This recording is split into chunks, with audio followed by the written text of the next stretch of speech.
అసెంబ్లీకి Kaleshwaram report. Commission సిఫార్సుల మేరకు బాధ్యులపై చర్యలు ఉభయ సభల్లో చర్చించాకే భవిష్యత్ కార్యాచరణ. కేబినెట్ భేటీలో నిర్ణయం తీసుకున్నారు. ఇక మంత్రి మండలి మొత్తం కేబినెట్ అంతా కూడా నిన్న సమావేశం నిర్వహించి రిపోర్ట్ ఇచ్చింది కదా. పీసీ ఘోష్ కమిషన్ ఏదైతే రిపోర్ట్ ఇచ్చిందో ఆ రిపోర్ట్ కి సంబంధించి ప్రజెంటేషన్ ఇచ్చేటటువంటి ప్రయత్నాలు చేశారు. ఇక ప్రభుత్వానికి నివేదిక అందింది కాబట్టి ప్రజెంటేషన్ ఇచ్చేటటువంటి ప్రయత్నం చేస్తూ మాట్లాడిన ప్రతిసారి ఏం చెప్తున్నారంటే ఇది మాది కాదు, ఇది కమిషన్ ఇచ్చినటువంటి రిపోర్ట్. స్టార్టింగ్ లో అదే చెప్పారు, మధ్యలో అదే చెప్పారు, చివరిలో అదే చెప్పారు. బట్టి విక్రమార్క గారు అయితే ఇక ప్రతిసారి అదే చెప్తాడు. దాన్ని ఒక 5 నిమిషాలు ఎక్స్ప్లెయిన్ చేయడం ఇది మా నిర్ణయం కాదు, ఇది కేవలం పీసీ ఘోష్ ఇచ్చినటువంటి కమిషన్ ఇదే అని చెప్తున్నాడు. మరి ఏం జరిగింది? ఇప్పుడు బీఆర్ఎస్ ఏమంటున్నారు అంటే ఆ నివేదిక కాంగ్రెస్ రెడీ చేసిందా లేకపోతే వీళ్ళు కమిషన్ రెడీ చేసిందా, ఎవరు రెడీ చేసింది అనేటటువంటి క్వశ్చన్ కూడా. ఎందుకంటే మనకు డౌట్ వస్తా ఉంది. నేను బట్టి విక్రమార్క గారు మాట్లాడిన ప్రతి మాట కూడా డౌటే వస్తా ఉంది. ఇది వీళ్ళే కావాలని చెప్పి రెడీ చేయించినట్టు. ఇక నిన్నటి నుంచి సోషల్ మీడియాలో కూడా గత కొన్ని రోజుల్లోనే అతి త్వరలోనే కేసీఆర్ అరెస్ట్ కాబోతా ఉన్నాడు. దీన్ని తీసుకుపోయి మళ్ళీ మొత్తం చర్చ పెడతారు. ఇక రాబోయేటటువంటి అసెంబ్లీ సమావేశాలలో దాదాపుగా 900 నుంచి 1000 పేజీలకు సంబంధించి దీంట్లో 103 మంది అటు ప్రజాప్రతినిధులు కావచ్చు, మాజీలు, అధికారులు కావచ్చు, మొత్తాన్ని కూడా కమిషన్ రిపోర్ట్ రెడీ చేసి అందిస్తే దీని కేవలం దీనికోసమే. అరే హైదరాబాద్ లో 3 గంటల వర్షం పడి మొత్తం ఆడికి అంత అస్తవ్యస్తం అయిపోతుంటే దాని గురించి ఒక్కరు మాట్లాడరు. గదే టైంలో ఆడ కాళేశ్వరం గురించి మాట్లాడారు.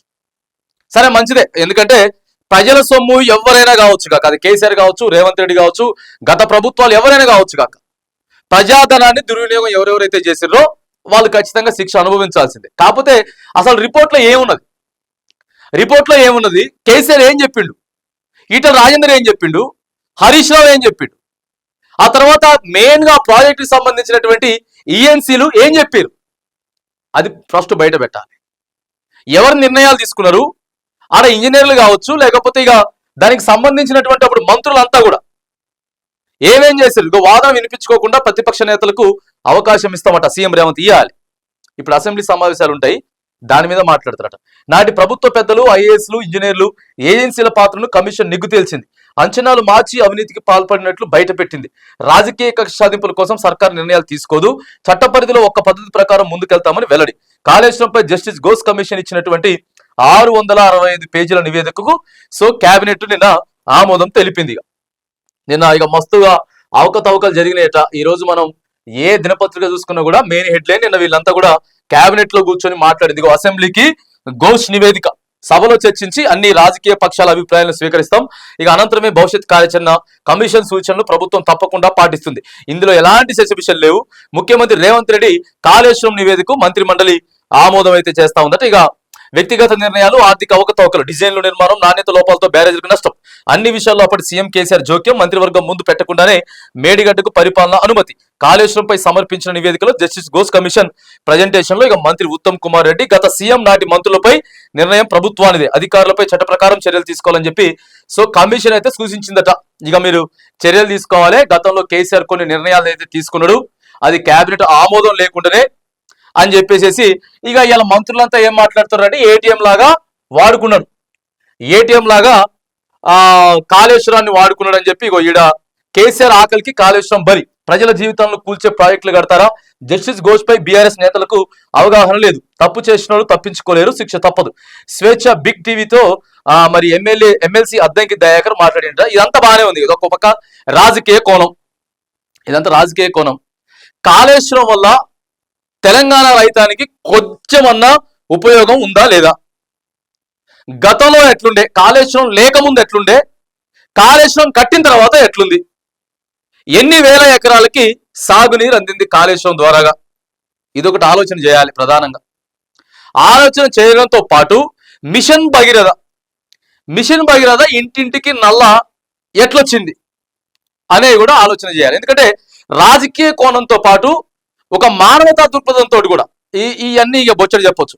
కాకపోతే రైతులు, ప్రజలు మరి ఏం ఆలోచన చేస్తా ఉన్నారు? చేత చేసుకోండి, కేసీఆర్ని అరెస్ట్ చేసుకుంటే అన్ని ఆధారాలుంటే ఇవాళ కేసీఆర్ని అరెస్ట్ చేశారు అనుకుందాం, ఇలా కేసీఆర్ అరెస్ట్ చేస్తే ఏమవుతుంది? ఒక 10 రోజుల తర్వాత 15 రోజుల తర్వాత కేసీఆర్ని అరెస్ట్ చేస్తే ఏమవుతుంది? ఎవరికి పెరుగుతుంది సింపతి? స్థానిక సంస్థల ఎన్నికలలో ఎవరికి ఎక్కువ ఓట్లు పడతాయి? లేకపోతే జూబ్లీ కాన్స్టిట్యున్సీలో ఎవరికి ఎక్కువ ఓట్లు పడతాయి? అంటే ఇలా కేసీఆర్ అనే కాదు, అది ప్రతిపక్షంలో ఉన్నప్పుడు నువ్వు రేవంత్ రెడ్డిని అరెస్ట్ చేసినా లేకపోతే ప్రతిపక్ష నాయకులను అరెస్ట్ చేసినా ఇంపాక్ట్ అది ఎక్కడ పడుతుంది ప్రభావం? సో మరి ఇక దీని మీద అసెంబ్లీలో అయితే చర్చ జరుగుతుందట. అసెంబ్లీలో చర్చ జరుగుతుంది. పీసీ ఘోష్ కమిషన్ తీసుకొచ్చి మొత్తం నివేదిక ప్రభుత్వానికి ఇస్తే నిన్న ప్రభుత్వ పెద్దలంతా కూడా కూర్చొని దీని మీద చర్చించిర్రు. దీని మీద చర్చించి లోపాలు జరిగినాయి, కొన్ని నిర్ణయాలు కేసీఆర్ తీసుకున్నాడు అని ఇప్పటివరకు తేల్చేటటువంటి ప్రయత్నం అయితే చేసిర్రు.